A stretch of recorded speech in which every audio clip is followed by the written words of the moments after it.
Boa tarde, torcedor vascaíno ligado na Vasco TV. Nós estamos aqui na sala de imprensa em São Januário para apresentar mais um reforço do Gigante da Colina para essa temporada.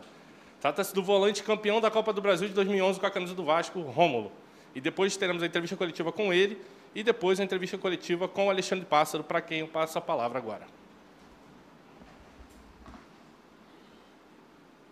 Boa tarde a todos as vascaínas, os vascaínos presentes na Vasco TV. Um abraço a todos os jornalistas com quem vamos conversar daqui a pouco. Mais um dia aqui especial, mais um dia de apresentação. Um dia que já se repetiu em algum outro momento da história e que a gente tem essa felicidade e esse prazer de trazer o Rômulo de volta para a verdadeira casa dele. O Rômulo já chegou no Rio na quarta-feira à noite, fez exames na quinta.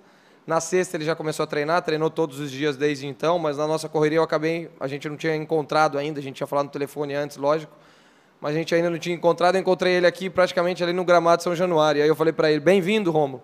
Mas eu não me senti à vontade para falar isso, porque é muito mais ele falando isso para mim do que ao contrário. É um cara que a casa São Januário é muito mais a casa dele do que minha, que cheguei agora.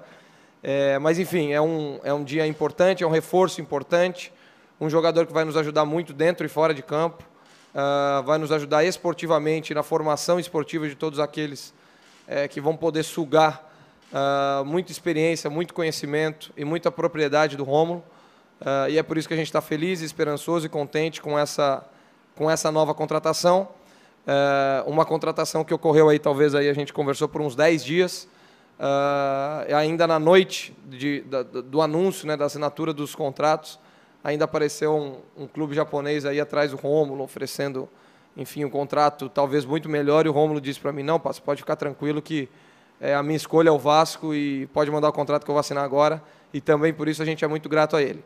Então vou entregar a camisa ao Rômulo, ele vai responder as perguntas de todos vocês, eu vou ficar aqui de lado, e depois que acabarem as perguntas para o Rômulo eu volto, e a gente volta a conversar, tá bom?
Vamos dar início, então, à entrevista coletiva. A primeira jornalista convidada é a Jéssica Dias, do Super Rádio Brasil. Rômulo, bom, bem-vindo de volta, né? Eu acredito que nesse momento aí que o Alexandre Pássaro citou, de que você estava ali olhando o gramado, talvez você estivesse um pouco refletindo, passando um fio na cabeça, né? Porque quase 10 anos se passaram, você saiu do país, foi para a Rússia, voltou, estava na China. Hoje acredito que, né, um Rômulo diferente, muito mais experiente, mas deve estar assim tendo uma sensação de reviver, né, alguns momentos em que você já teve aí, né, em São Januário. Eu queria que você contasse um pouco desse filme que passa na sua cabeça e também te perguntar se era um objetivo pessoal seu voltar para o Brasil e vestir de novo a camisa do Vasco. Muito obrigada. Obrigado pela pergunta. Hoje quando eu cheguei aqui em São Januário, estava passeando ali pelo clube e a sensação, o sentimento de alegria é muito grande. Passa um filme realmente na cabeça do tempo que morava aqui em São Januário, que olhava para o campo, o time profissional treinar e sempre com a ambição de querer um dia estar podendo estar ali dentro de campo junto com eles. E graças a Deus, com trabalho, dedicação, acho que conquistei isso e Acho que isso não tem preço, né? Mas esse momento para mim hoje, sem dúvida nenhuma, é um dos dias mais felizes da minha vida, porque estou voltando para um clube onde, sem dúvida nenhuma, foi o lugar onde fui mais feliz na minha vida também, antigamente, e hoje está podendo vestir essa camisa novamente, para mim, é uma honra muito grande. Agora, Hector Verlang, do Globoesporte.com. Fala, Romulo, beleza? Tudo bem? Cara, a imprensa, a torcida do Vasco sabe muito bem da tua qualidade, o que tu pode apresentar em campo, mas lá na China é um pouco difícil assim de acompanhar o dia a dia pra gente. Eu queria perguntar da tua questão física, assim, o campeonato lá parou, eu acho que a tua última partida foi em novembro, né? Já se passou um tempo.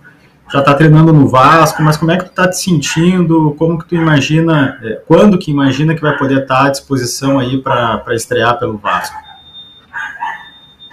Cara,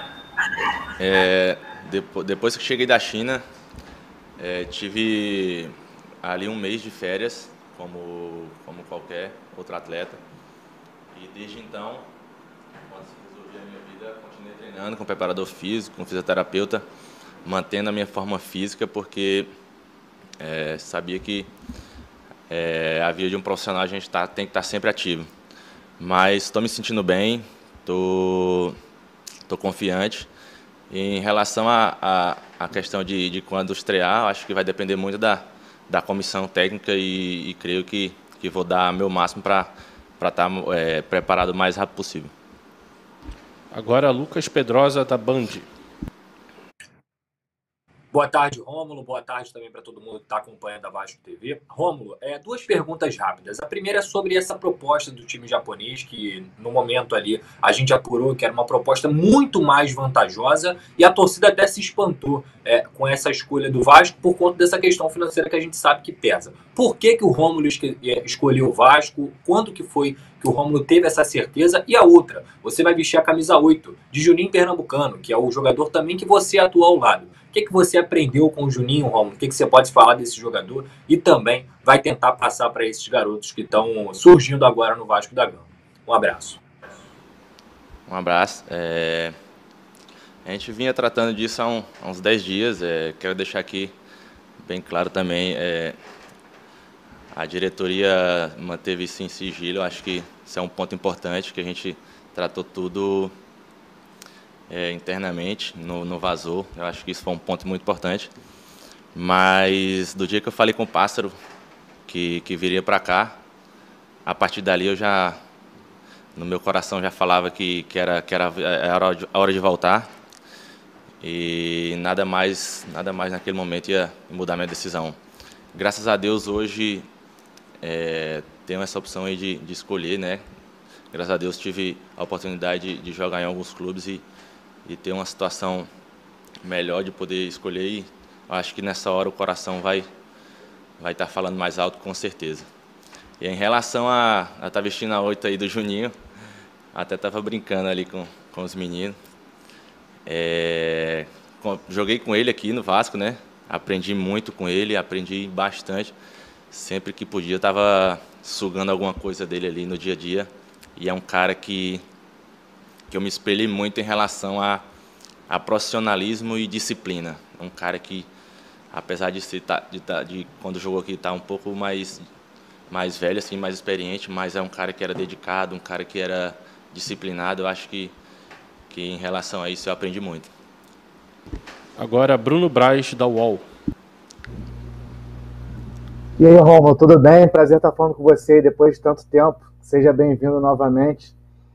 Rômulo, na época que você se transferiu para o Flamengo, alguns torcedores ficaram um pouco chateados, e alguns até lembraram disso agora no seu retorno. O que você tem a falar para esses torcedores? E se você já se considera um pé quente, né? Porque você voltou e o Vasco quebrou esse tabu aí contra o maior rival aí na semana passada. Grande abraço, seja bem-vindo. Obrigado. Pois quando eu cheguei, foi bem no dia que a gente ganhou aí do Flamengo. Mas quando eu voltei para o Brasil, na época não teve proposta do Vasco, né? E eu estava querendo voltar E a única maneira que teve foi a gente ir para o Flamengo. Mas eu creio que isso agora faz parte do passado. A gente também não vamos entrar em polêmica, porque todos sabem. Aqui é minha casa, daqui onde eu consegui as maiores conquistas na minha vida, e seria eternamente grato por esse clube.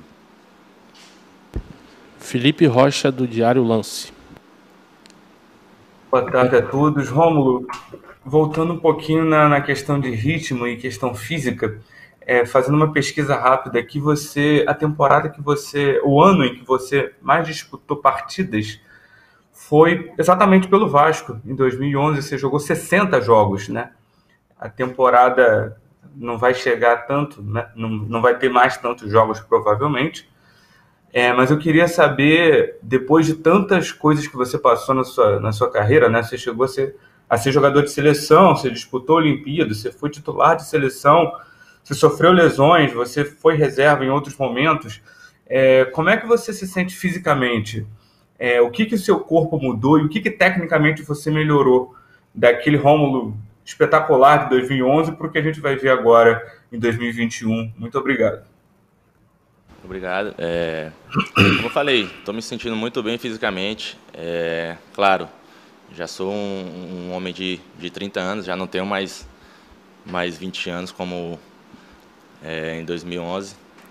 E creio que chego com mais experiência, tendo um pouco mais a agregar, passar até para a garotada que está começando agora, porque já passei o que eles estão vivendo hoje. E eu acho que, em relação à parte física, vai depender muito da comissão. Venho me empenhando ao máximo para estar pronto e, com fé em Deus, o mais rápido possível, poder estrear, porque a ansiedade está grande. Agora, Fábio Azevedo, do canal Fanático Vascaíno. Boa tarde, Rômulo. Boa tarde a todos que acompanham a Vasco TV. Rômulo, duas questões. Uma, você deve ter acompanhado nos últimos jogos o Vasco, ou nessa temporada como um todo. A bola aérea tem sido um problema para o técnico Marcelo Cabo resolver. Por diversas vezes a gente observa o time do Vasco não é um time alto, à exceção dos zagueiros e do Léo Matos, né, os jogadores de linha. Você acha que pesou muito você ter uma boa estatura, jogar ali defensivamente para poder contribuir nesse setor? E uma outra questão, como é voltar sendo reforço, né? Como é jogar no Vasco sendo reforço? Que eu imagino que seja diferente, você sobe da base e está ali no grupo compondo. Agora não, é o Rômulo reforço. Pois é, eu vi essa questão aí de bola aérea. Eu chego para somar, junto com todos os meus companheiros ali, um ajudando o outro, independente de ser na bola aérea ou no jogo, em qualquer outro momento. Eu acho que vou estar aqui para ajudar, de qualquer maneira. Tentar ajudar mais ainda nessa parte de bola aérea, até porque já pude não só ajudar antigamente, mas às vezes de fazer uns golzinhos de cabeça, né? E... Eita, esqueci a outra pergunta agora. A outra pergunta? Chegar como reforço Cara, é legal. É legal. Eu vinha subindo da base, né? Esse desafio que tem da gente chegar assim sendo um reforço, eu acho que vai ser muito bom. Acho que na vida da gente a gente tem que encarar os desafios da melhor forma e ir para cima. Agora, Flávio Dias, do canal Atenção Vascaínos. Olá, Rômulo, um grande abraço para você, seja bem-vindo, amigo. Você tenha muito sucesso aqui. Rômulo, você chegou no Vasco jovem, trazido pelo Rodrigo Caetano, mas viveu um momento muito parecido com o de hoje, de um clube em reconstrução, tinha acabado de cair também para uma segunda divisão e formou-se um grupo que talvez tenha dado a última grande alegria ao torcedor do Vasco, campeão da Copa do Brasil e no ano seguinte voltando à Copa Libertadores. Pela sua experiência hoje, pelo que aconteceu há 10 anos atrás, o que você diria que precisa ser feito para dar certo agora de novo? No mesmo panorama, o Vasco formando um novo time, reconstruindo uma situação, o que você pode dizer que é fundamental para que o filme de 10 anos atrás se repita agora, Rômulo? Muito obrigado. Obrigado. Cara, eu acho que o projeto que o Vasco está tendo é muito interessante, porque, como em 2011, está tendo uma mescla de jovens atletas que estão subindo da base com com alguns jogadores mais experientes. Eu acho que isso vai ser fundamental para essa reformulação, para essa renovação. Eu acho que esse ano a gente está no caminho certo e, com fé em Deus, vamos trabalhar para colocar o Vasco no seu devido lugar, que é na primeira, e também buscar aí esse título da Copa do Brasil. Agora, Eric Guimarães, da Record. Bom, boa tarde, Rômulo. Seja muito bem-vindo de volta à sua casa. Você acumulou passagens aqui no Brasil, né, pelo Flamengo e pelo Grêmio, e não teve o mesmo brilho, o mesmo destaque, digamos assim, que teve no Vasco em 2011 e 2012.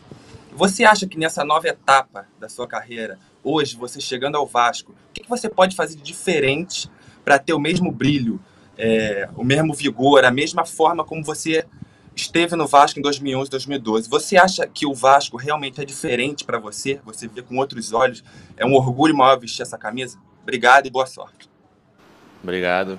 Cara, eu acho que o ponto principal vai ser se sentir feliz. Quando meu empresário me chegou com a notícia que o Vasco queria me trazer para cá de volta, eu não duvidei duas vezes, nem pensei duas vezes em aceitar, porque foi um lugar onde eu fui mais feliz na minha vida, e creio que é o lugar que hoje o sentimento de felicidade está muito grande. Eu acho que isso é o essencial, a gente estar feliz onde você trabalha, se sentir abraçado por todos que estão em volta de você. Eu acho que isso é muito importante. A última pergunta é do Marcos Portuga, do Sport News Mundo. Bom dia, Rômulo. Seja muito bem-vindo de volta ao Vasco da Gama. Minha pergunta é com relação que você teve duas lesões, né? Na verdade, uma lesão, né, na Rússia, passou por 2 procedimentos no joelho e um longo período, né, de inatividade. Eu queria que você falasse um pouco para a torcida vascaína, porque após isso você mudou um pouco as suas características de jogo, o seu dinamismo, e eu queria que você falasse sobre o Rômulo, as características do Rômulo atualmente, né? 9 anos mais velho do que aquele que passou pelo Vasco, e para falar um pouco sobre as suas novas características e o novo Rômulo que chega ao Vasco da Gama. Obrigado e boa sorte nessa nova investida. Obrigado. Cara, claro que depois de 9 anos, a gente, um pouco mais experiente, já não vai ter aquela afobação que quando é jovem a gente tem.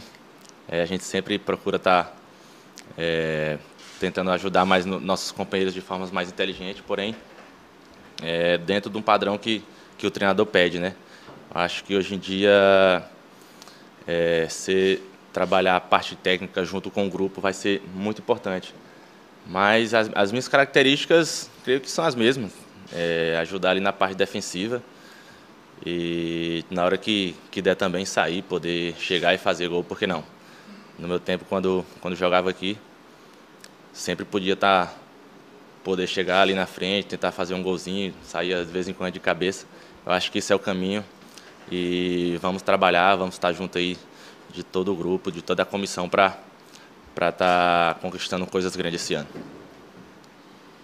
Ô, Rômulo, fazer só uma última pergunta aqui da Vasco TV. Em 2011, depois do título da Copa do Brasil, teve toda aquela recepção da torcida no aeroporto, vindo até São Januário. Agora você está voltando, está sem torcida, mas como é que fica essa expectativa aí para receber o carinho do torcedor? Cara, aquela recepção foi inesquecível, cara. Foi um dia que está guardado na minha memória, no meu coração. A gente chegar, ver ali no aeroporto aquela multidão e chegar aqui em São Januário e ver o estádio lotado para nos recepcionar, eu acho que isso é indescritível. Hoje, quando eu cheguei ali no campo, estava olhando ali para a arquibancada e pensando, cara, a força que a torcida do Vasco tem quando está aqui dentro do São Januário lotado é muito grande. Acho que essa pandemia está atrapalhando um pouco, mas com fé em Deus vai voltar tudo normal e a gente vai poder estar vendo eles ali na arquibancada nos apoiando e empurrando para a gente conquistar grandes coisas. Tá certo. Muito obrigado ao Rômulo. Seja muito bem-vindo. Está encerrada a coletiva de imprensa com ele e vamos dar início à coletiva do diretor de futebol, Alexandre Pássaro.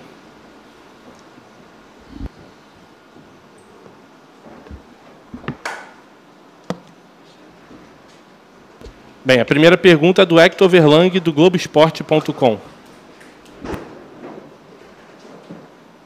Oi, Pássaro, tudo bem? Numa recente entrevista aí que o Marcelo Cabo deu para a gente, ele falou sobre duas posições que julgava ser importante o Vasco reforçar. Uma foi volante, o Vasco apresentou hoje o Rômulo, e a outra foi lateral esquerdo. Eu queria saber se tem algo em vista para essa posição. Imagino que tu não vai me responder especificamente sobre o nome de algum jogador, então não vou nem para essa linha. Só saber se o Vasco está realmente já tratando para reforçar essa posição até o início aí da Série B. Muito obrigado. Fala, Hector, boa tarde. Vou responder rápido a tua pergunta para você soltar teu cachorrinho aí que tá latindo. Acho que ele tá angustiado aí do lado de fora. Cara, é o vizinho aqui, cara. Época de pandemia tem esses problemas aí. Cara, te respondendo é o seguinte, cara. Na verdade, a posição de lateral esquerdo, né, se a gente pensar no nosso formato de time, nós temos um jogador que chegou que foi o Zeca. Mas antes da gente voltar ao mercado para olhar essa posição, e a gente já tem alguns nomes tagueados, mas assim, a gente quer ver o desenvolvimento do Riquelme, que, de novo, é um menino muito novo, né? Ele é de 2002, né? Tem a idade do Thales. É um menino muito novo, magrinho ainda, mas com uma qualidade impressionante, principalmente com a bola no pé. Então, a gente também, antes de ocupar esse espaço e talvez travar o desenvolvimento de uma joia da nossa base, que é o Riquelme, muito bem desenvolvida pela nossa base, a gente quer olhar o desenvolvimento dele. Aí, se a gente entender em algum momento, e isso nunca vai ser um demérito para o Riquelme, mas se a gente entender em algum momento que se faz necessária a contratação de algum jogador para aquela posição, a gente vai fazer. Mas, no momento, agora a gente está... o jogador que a gente está analisando, né, pode ser sempre de fora ou sempre da casa, a gente está analisando o nosso primeiro mercado, o mercado imediato, que é o nosso sub-20, que é o Riquelme. Então a gente vai olhar bem ele. Também tem o Buiú na base, que é um meia para mim, para o Cabo, para o pessoal da base, mas também faz a lateral esquerda. E o Zeca é um fominha, o Zeca não deixa ninguém jogar, ele quer jogar todos os minutos, não quer ser poupado. Então a gente sabe também que a gente está muito bem servido ali, e a gente vai acabar focando um pouquinho no Riquelme, e aí mais para frente, talvez ali para o começo da Série B, a gente tomar uma conclusão mais definitiva. Agora, Flávio Dias, do canal Atenção Vascaínos. Pássaro, boa tarde. Eu queria te fazer uma pergunta sobre planejamento. O Vasco correu, é claro, um risco, mas foi algo planejado de começar o Campeonato Carioca com um time sub-20. Tinha que dar descanso aos jogadores, enfim, reestruturação, mas que acabou pesando na eliminação exatamente as duas primeiras derrotas, porque Portuguesa e Volta Redonda, que entraram nas vagas finais aí da Taça Guanabara. Hoje, valeu a pena correr esse risco, apesar de esportivamente não ter tido sucesso, mas por conta da preparação, do tempo dado, foi uma estratégia que você colocaria como bem-sucedida em função desse resultado hoje do Vasco ter um time mais estruturado, o Cabo ter mais tempo de trabalhar? Muito obrigado. Flávio, muito boa pergunta. Eu também não seria nem leviano e nem, enfim, seria injusto aqui de colocar a desclassificação na conta dos jogadores que jogaram aqueles jogos. Eu concordo contigo que foi na conta daqueles jogos que a gente fez 0 pontos exatamente contra a Volta Redonda e Portuguesa, os dois times que acabaram classificando, né? Então eram jogos de 6 pontos. Se a gente empata aqueles 2 jogos, nós teríamos 2 pontos a mais e cada um teria 2 pontos a menos. Então, de fato, mas assim, o plano que a gente traçou para aquilo, para jogar com aquela equipe, eles jogaram muito bem. Inclusive, de todos os jogos que eu vi do campeonato, talvez tenha sido o jogo que o Volta Redonda encontrou a maior dificuldade. Que eles foram uma bola e acabaram fazendo um gol. Foi um jogo muito bom da nossa equipe sub-20 que acabou perdendo. Mas respondendo a tua pergunta, sim. Eu acho que valeu sim a pena, porque a gente tinha riscos a correr, né? O outro risco que a gente poderia correr era não ter tido tempo, ou não ter dado tempo da gente fazer aquela virada que normalmente se faz em praticamente 45 dias, numa temporada normal, né, que o campeonato acaba lá pelo dia 6, 8 de dezembro, e o estadual vai começar lá pelo dia 20 de janeiro, que a gente faz em 45 dias, nós fizemos em 10. Então, se a gente não tivesse nem esses 10, talvez os riscos seriam outros, a gente não conseguiria ter trocado a chave tão rápido da forma que a gente trocou. Então, valeu sim a pena.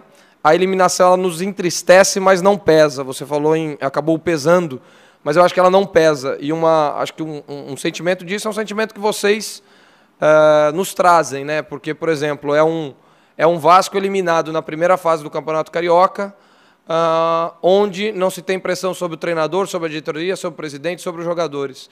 Porque todo mundo vê exatamente aquilo que aconteceu. Lógico que a gente não fica contente de sair, nem aliviado de sair do campeonato. A gente fica, assim, entristecido com a situação, mas o nosso grande foco aqui, todo mundo sabe, é a Série B, é o nosso único grande foco. E depois, paralelamente, a Copa do Brasil, mas de nada adianta ganhar a Copa do Brasil e não subir. Então, a gente tem que ir com o pé no chão e focar naquilo que realmente importa. Mas a gente também entende que essa desclassificação no Campeonato Carioca, ela poderia, se a gente falasse lá naquele primeiro jogo do Sub-20, que o Vasco estaria desclassificado na primeira fase do Campeonato Carioca, todo mundo ia dizer que ia ser um cenário de tragédia terrível, onde tudo ia estar errado, e, na verdade, nem tudo está errado, né? Na verdade, a gente conseguiu ajustar bastante coisa nesse tempo, e, de novo, a gente fica triste com a eliminação, com a não classificação para as finais do campeonato, mas também a gente tem que entender que foi o risco que a gente correu, e o mais importante para a gente está construindo, e uma prova disso é exatamente não ter um cenário de terra arrasada hoje aqui, 2 dias depois de uma eliminação. Agora, Lucas Pedrosa, da Band. Boa tarde, Pássaro. Eu queria falar sobre jogadores que acabam ativando uma memória afetiva no torcedor e que acabam sendo especulados em qualquer e toda a janela de transferências que acontece dentro do Vasco da Gama. São os casos de Dedé, Alex Teixeira, Diego Souza e também o Anderson Martins, que, pelo que parece, está se desvinculando do Bahia. O que o Pássaro, até falando para mais de 8.000 pessoas aqui na Vasco TV, tem para falar para essa torcida em relação a esses jogadores e qual é o planejamento do Vasco, a realidade do Vasco em paralelo também com esses jogadores? Um abraço para você, Pássaro. Lucas, tudo bem? Desculpa que cortou bem a hora que você falou o primeiro jogador, os outros 3 eu escutei. Quem são os 4 jogadores? Alex Teixeira, Diego Souza, Dedé e Anderson Martins. Dava para melhorar bastante o nosso time com essas 4 peças, se chegasse. Não, na verdade, assim, é natural, e isso eu venho de experiências passadas em outros clubes, é natural toda vez que você está num clube, os nomes sempre falados em toda a janela de transferência acabam sendo aqueles jogadores que acabam tendo essa memória afetiva, né, que o torcedor busca lá atrás e lembra o sentimento que ele teve, o carinho, enfim, a gratidão que ele sentiu quando esses jogadores vestiam a camisa. E às vezes, né, com um caso como... Até estava falando com o Allan Kardec esse dia, que seria um nome, se não tivesse sido anunciado há uma semana, seria o 5º nome da tua lista aí. Eu estava falando com ele e ele disse, não, pô, eu sou apaixonado pelo Vasco, eu adoro o Vasco, mas eu fui vaiado em São Januário. Então, na verdade, o carinho, às vezes, ele acontece até depois um pouco da saída, né, do que o cara constrói, fica aquele bom sentimento. E a verdade, assim, todos estes são jogadores que têm as portas abertas no Vasco, para o que quiserem fazer e o que casar com o nosso projeto. Então, é lógico que não é todo mundo para chegar e para ser o capitão do time, para ser o projeto, não é isso. E a gente tem que estar muito ciente da realidade das coisas, né? Eu uso aqui o exemplo do Alex Teixeira, né? O Alex Teixeira está livre, ele tem o desejo e o interesse de esperar alguma coisa no meio do ano, de coisas que podem surgir da Europa, né? Porque ele estava na China e a gente sabe que não é fácil ficar lá o tempo que ficou. Mas o Alex é meu vizinho de porta, atravessar a rua, literalmente. Assim. Esse dia eu fui buscar meu cachorro que estava dentro da casa dele, mordendo a bola de futebol do Alex. Então, assim, a gente se encontra, a gente se fala a todo momento, e ele sabe que qualquer interesse que ele tenha de voltar para a casa dele é literalmente só atravessar a rua.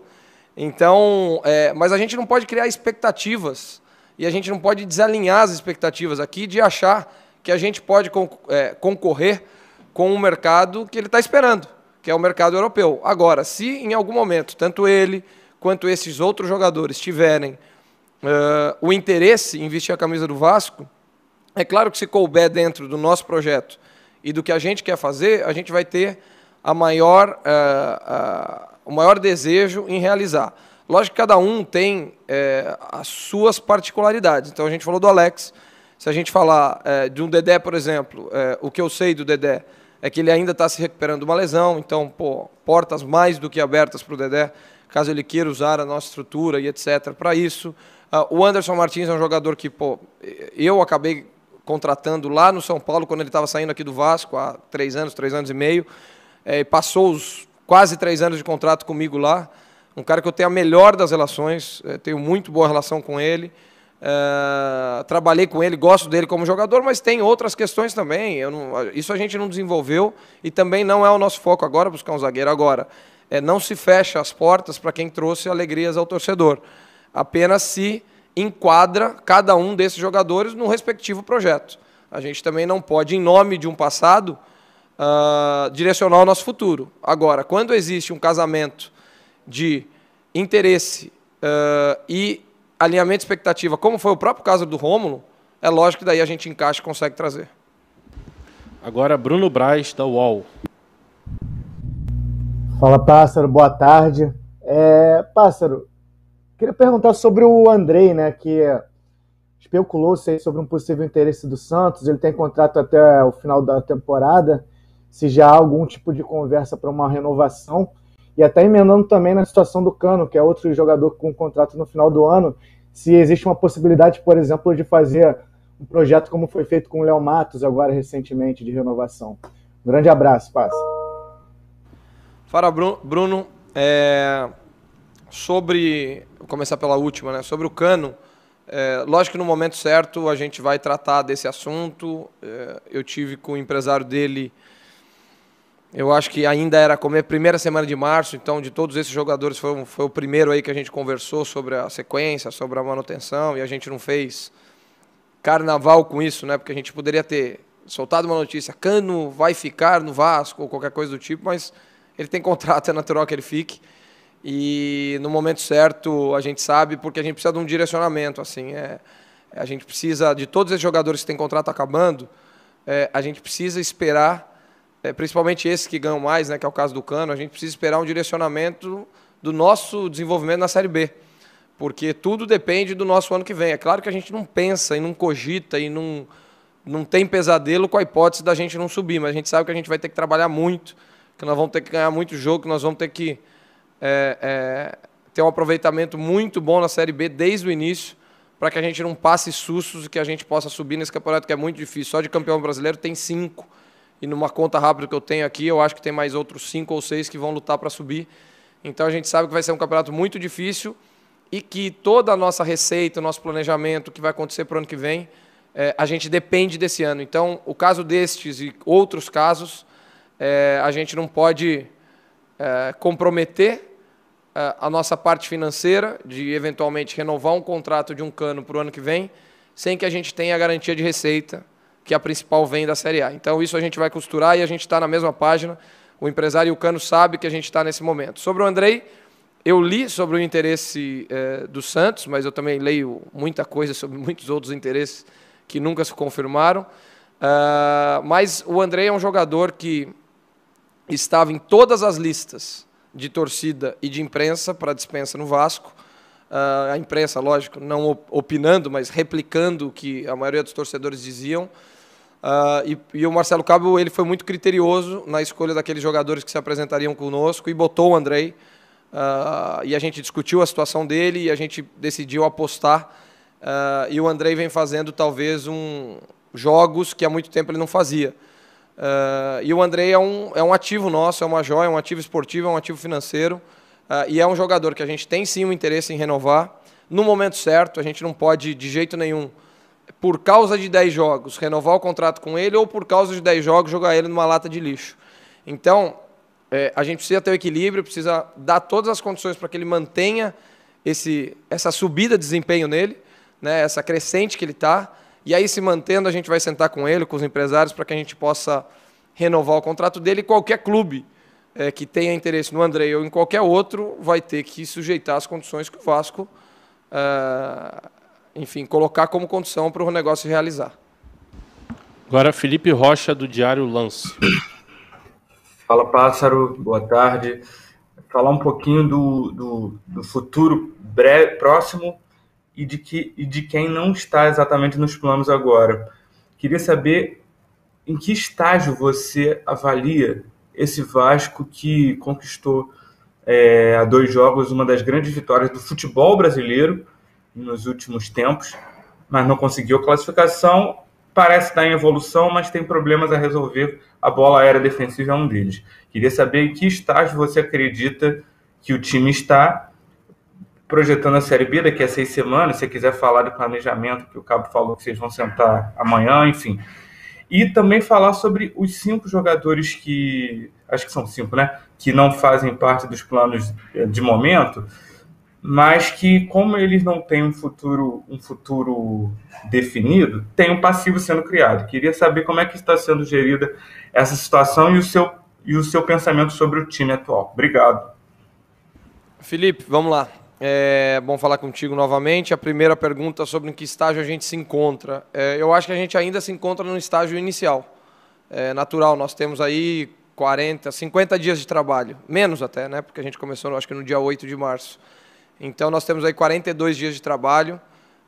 E por mais intenso e melhor que esteja sendo o trabalho, principalmente do Marcelo Cabo e de toda a nossa comissão técnica fixa, é um estágio inicial, não tem como ser diferente. Eu acho que o nosso grande mérito, se assim eu posso dizer, é a gente ter utilizado esse pouco tempo da melhor maneira possível.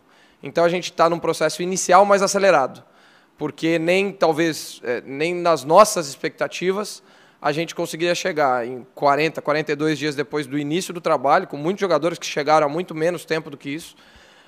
A gente estaria nesse estágio. Só que a gente sabe que a gente tem muitos degraus pela frente ainda, mas muitos mesmo. Eu falei com jogadores no vestiário depois, lá em Bacaxá, depois da eliminação no domingo, e eu disse para eles que agora o nosso foco tem que ser que a gente continue crescendo, né? A gente subiu o nosso próprio sarrafo contra o Flamengo, né? A gente não subiu, a gente subiu o nosso, a gente mostrou que é aquilo que a gente pode fazer. Então, qualquer coisa abaixo daquilo vai ser frustração. E qualquer coisa naquele nível vai ser um alinhamento do que a gente pode exatamente fazer. Então, a gente sabe que a gente subiu o sarrafo, mas para manter aquele nível do que a gente fez na quinta-feira, a gente vai precisar de muito mais trabalho e desenvolver muito mais esse trabalho. Sobre o planejamento, nós vamos sentar amanhã e ter uma discussão com todo mundo, enfim, todas as pessoas envolvidas no projeto, sobre como nós vamos fazer com esses próximos 30, 35 dias. Como que nós vamos trabalhar e quais serão o trabalho coletivo. Feito o trabalho coletivo, nós vamos depois individualizar para cada atleta o que nós vamos fazer com cada um. Vou dar um exemplo aqui. O Marquinhos Gabriel é um jogador que estava há tempo sem jogar, jogou quase que todos os jogos. Vou dar uma informação aqui, contra o Flamengo ele foi o jogador que mais correu. Às vezes não parece, porque às vezes a gente acha que é o Matias, que é o próprio Zeca, etc. Todos correram muito, mas o Marquinhos Gabriel foi o jogador que mais correu em campo. Isso causou nele uma fadiga acumulada em várias partes do músculo da coxa que fez ele sentir no domingo. A rescisão saiu hoje de manhã. Ressonância saiu hoje de manhã. E então ele é um jogador que muito provavelmente nós vamos poupar do início dos trabalhos coletivos para que ele esteja bem e sem essa fadiga acumulada quando a gente começar lá na frente. E aí os jogos do Campeonato Carioca, da Taça Rio, que é o que resta desse segundo campeonato que a gente vai ter, nós vamos utilizar como preparação para o que vale, para o que nos interessa. Então, nós vamos encaixar, os jogos serão encaixados dentro da nossa programação e nunca ao contrário. Nós não vamos mudar a nossa programação, o nosso projeto, o nosso plano desses 30, 35 dias para poder jogar esses jogos do Campeonato Carioca. Não, nós vamos fazer o contrário. Nós vamos traçar, e aí se os jogos encaixarem no nosso planejamento, ótimo. Se não encaixarem, nós vamos traçar uma estratégia diferente. E sobre sua terceira pergunta, que são dos 5 jogadores que estão, eu acho que assim, cada um, Felipe, tem ali uma situação diferente, né? Se a gente pegar o Neto Borges e o próprio Henrique, eles têm contrato acabando daqui a pouco, né? Então o Neto nem nosso era. Então tanto o Neto quanto o Henrique, não fazia sentido a gente iniciar um projeto de um ano inteiro com eles, sendo que o contrato estaria acabando e existia ali uma decisão de não renovar. Então, de novo, às vezes eu até me sinto mal, porque às vezes as pessoas confundem treinar separado com encostado, jogado, largado, não é isso. Eles estão treinando com os mesmos profissionais que treinam conosco. Como eles tiveram um mês de diferença numa apresentação, eles estão traçando um caminho diferente do que o grupo já está. E aí, quando há uma diretriz técnica de que aqueles jogadores, não pessoas, mas aqueles jogadores não serão utilizados, é natural que a gente tenha que achar solução. Sobre o passivo criado, na verdade, o passivo ele foi criado quando foi assinado o contrato. Não é agora que o passivo está sendo criado, né? O passivo ele é criado quando se assina um contrato até determinada data. E aí, então, o que nós estamos fazendo é, dentro das expectativas do jogador e dos interesses do Vasco, a gente achar a melhor solução para diminuir esse passivo. Mas o passivo está criado e já existe. Agora, Fábio Azevedo, do canal Fanático Vascaíno. Boa tarde, Pássaro. Duas questões. Uma, que ainda não consegui tirar essa dúvida. O Matias Galarza, você na última coletiva, eu lembro bem que você falou assim, a gente não tem pressa porque é a preferência do Vasco e eu tenho até 31 de dezembro para exercer essa compra dele. E a informação que eu tinha era que era $700 mil. E, salvo engano, acho que foi até numa Atenção Vascaínos, a entrevista do representante dele, que revelou que a cada 10 jogos que ele disputa, aumenta em $100 mil, num teto máximo de $1 milhão. Aí eu pergunto a você, o Vasco está fazendo conta para pagar $1 milhão no final do ano ou ao longo do ano pode desembolsar um pouco menos para diminuir essa conta? E uma outra em relação ao Bruno César, que tem contrato com o Vasco até 2022, e o com o Penafiel acaba em maio. Ele está no planejamento para a Série B? Fábio, boa tarde, bom falar contigo. Na verdade, sobre o Matias, o número que a gente sempre trabalha é de $1 milhão, né? Esse é o número total do contrato e é o número que a gente tem que trabalhar. Qualquer número abaixo disso, e eu nem gosto de falar se serão 700, 800 ou 900, porque pode ser que a gente consiga uma negociação até mais vantajosa, é um lucro, é um benefício, né? Hoje, todos sabem, o Vasco não tem aqui uma receita nova girando. Então, para qualquer compra que a gente tenha que fazer agora ou daqui a pouco, ela tem um custo talvez até maior do que as cláusulas que se ativam no contrato ao longo do tempo. Além disso, quando você compra o jogador, você dispara diversos gatilhos que te custam mais caro. Então, vou dar um exemplo, não são números reais, mas vou dar um exemplo. Se hoje o Matias ganha 5 mil e a partir do momento que a gente comprar ele vai passar a ganhar 80 mil, nós estamos falando aí uma diferença de 75 mil, pelos 10 meses do ano que faltam, 9 meses do ano que falta, a gente está falando uma conta aí basicamente de $100 mil. Então, também nos custa de forma mais antecipada. Existe comissão para pagar quando a gente compra, existe um monte de coisa que a gente tem, existe custo bancário se a gente for pegar esse dinheiro num banco para pagar um pouquinho menos. Mas a gente está atento a isso para fazer a melhor negociação possível para o Vasco no momento certo. O empresário dele, né, que está participando de lives, aí, o Regis é meu amigo, eu conheço bem ele, e ele está participando de lives. Eu falei para ele, pô, eu nunca vi você participando de lives e agora você está participando de lives para falar do Matias, porque é claro, ele tem que vender o peixe dele. O que ele quer fazer? Né? E eu falei com ele ontem. Né? O que ele quer fazer é criar esse assunto, essa apreensão na torcida do Vasco, e a gente tem que vir aqui e tirar essa apreensão da torcida do Vasco. Porque o que ele quer fazer é que a gente antecipe a compra o mais rápido possível. Mas ontem na ligação que eu falei para ele foi, a cada live que você fizer, a tua comissão vai ser diminuída. Então, já que ele já fez 2 lives, a comissão dele está lá embaixo, e eu espero que a partir de agora ele pare de fazer lives e pare de fazer essa confusão. Mas a gente está muito bem alinhado, me dou muito bem com o Regis, e ele está fazendo o trabalho dele, a gente está fazendo o trabalho nosso. E sobre a segunda pergunta, Fábio, que é sobre o Bruno César, a gente vai pensar nisso tão logo acabe o contrato dele com o Penafiel, até porque, ao que me indica, pode ser que ele continue por lá, mas do ponto de vista financeiro, ele não nos interessa. Né? De novo, é um passivo criado que a gente tem que honrar, ponto. Mas se não houver uma readequação, qualquer coisa do tipo, a gente não vai nem olhar a parte técnica. Só se houver qualquer passo à frente ou qualquer decisão de fazer um projeto parecido com Leandro Castan e Léo Matos, aí sim, daí nós vamos olhar a parte técnica, pode ser que a nossa resposta no final seja não. Mas qualquer coisa passa por isso, mas o contrato dele aqui acaba estando suspenso, entre aspas, porque até maio, se eu não me engano, ele está emprestado para o Penafiel e depois ele tem contrato até o dia 1º de maio de 2022 e a gente tem que, oportunamente, a gente vai sentar e e criar, estabelecer o melhor plano possível para ele e para o Vasco. Eric Guimarães, da Record. Boa tarde, Pássaro. Bom, eu queria saber um pouco mais sobre o volante Michel, do Grêmio. Muito se falava sobre ele, sobre a possibilidade dele vir. E como uma surpresa, pegou todas as surpresas, chegou o Rômulo, que tem características muito parecidas até com o Michel. E o nome dele parou de ser especulado. Eu queria saber se ainda há um interesse, há conversa, ou se realmente com a vinda do Rômulo não há mais assunto em relação a isso e o Michel não tem mais chance de vir ao Vasco. Obrigado. Fala, Eric. Obrigado pela pergunta. Na verdade, acho que não foi só o nome do Michel que parou de ser especulado, né? Tem aí, se a gente fosse contar a quantidade de números especulados, talvez batesse a casa de uma centena aí, né? De todos os nomes que foram especulados até hoje. É uma coisa que eu ainda não me acostumei aqui. É uma quantidade absurda de não notícia. Eu chamo aqui internamente com a nossa assessoria de imprensa, eu chamo de não notícia, né? Jogador tal é oferecido ao Vasco. Tá, mas onde é que tem a notícia nisso? Até porque para cada jogador que é noticiado tem outros 300 que foram oferecidos que não foram notícia. Então, mas é uma coisa que eu não me acostumei. O Michel, e aí eu quero usar o exemplo do Michel para falar de muitos outros nomes. A gente no mercado, a gente está sempre consultando e entendendo o que cada clube está pensando, a parte do que a gente entende da questão técnica.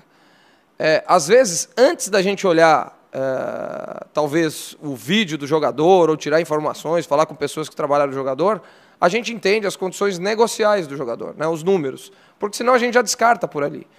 E jogadores, aqui eu cito dois, por exemplo, como o Michel e como o Thiago Orobol, o que a gente fez foi entrar em contato com os clubes dos jogadores, porque a gente vê que não está jogando, tem uma minutagem baixa e etc, e entender quanto é que ganha, o que o clube quer fazer, tem proposta para ele, até quando vai o contrato.